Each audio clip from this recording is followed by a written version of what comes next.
श्रीराम समर्थ. श्रोते हो, आपण ऐकत आहात श्री गोंदवलेकर महाराज यांचे प्रवचन. समाधान भगवंताशिवाय कोठेही नाही. खरोखर जे आपल्या बुद्धीला पटते आणि अनुभवाला येते ते सत्य आहे असे धरून चालायला हरकत नाही.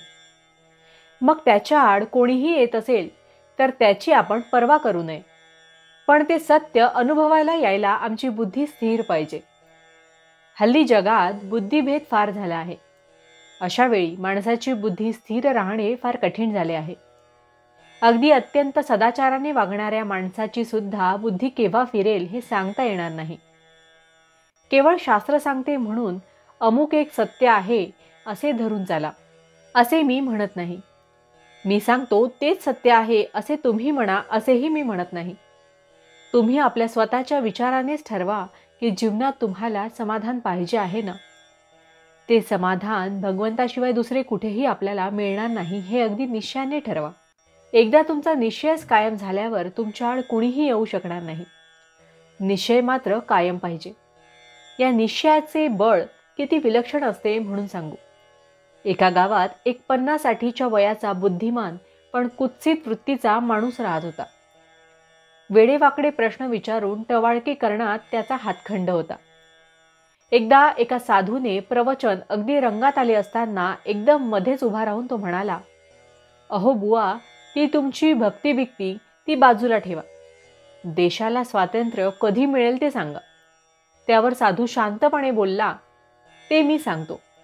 पण आता तुमचे उतार वय झाले. काळ केव्हा झडप घालील याचा नेम नाही. तर आता मला सांगा की प्रपंचाची उपाधी, देहाची व्याधी आणि मृत्यूची मगरमिठी यातून स्वातंत्र्य मिळवायचा काही विचार, प्रयत्न तुम्ही केला आहे का?" हा मार्मिक प्रतिप्रश्न ऐकून टवाळखोर चूप बसला. पण त्याचे विचारचक्र सुरू झाले. दुसऱ्या दिवशी तो त्या साधूला भेटून म्हणाला, "आजपर्यंत मी स्वतःचा विचार केलाच नाही. पण आता मी काय करू ते मला सांगा." साधू बोलला, 2 वर्षे मौन धरून नामस्मरण करावे. त्या दिवसापासून त्याने दृढ निश्चयाने मौन धरले आणि नामजपाचा तडाखा लावला. मौनाचा अवधी संपल्यावर साधूची पुन्हा गाठ पडली. तेव्हा तो इसम डोळ्यात पाणी आणून म्हणाला, "महाराज, मला सर्व मिळाले. मला नामाने जे समाधान मिळाले त्यापुढे इतर सर्व गोष्टी रद्द आहेत. निश्चयपूर्वक नामस्मरणाचे असे विलक्षण सामर्थ्य आहे." भावार्थ: नामी ठेवावे चित्त, तेच मानावे सत्य. हा निश्चय ठेवा मनात, मन होईल निभ्रांत. जानकी जीवन स्मरण जय जय राम. महारुद्र हनुमान की जय. समर्थ रामदास स्वामी महाराज की जय. सब संतन की जय. श्री अनंत कोटि ब्रह्मांड नायक राजाधिराज सच्चिदानंद सद्गुरु श्री ब्रह्मचैतन्य महाराज की जय. जय जय रघुवीर समर्थ. आता आपण 13 वेळा नामस्मरण करूया.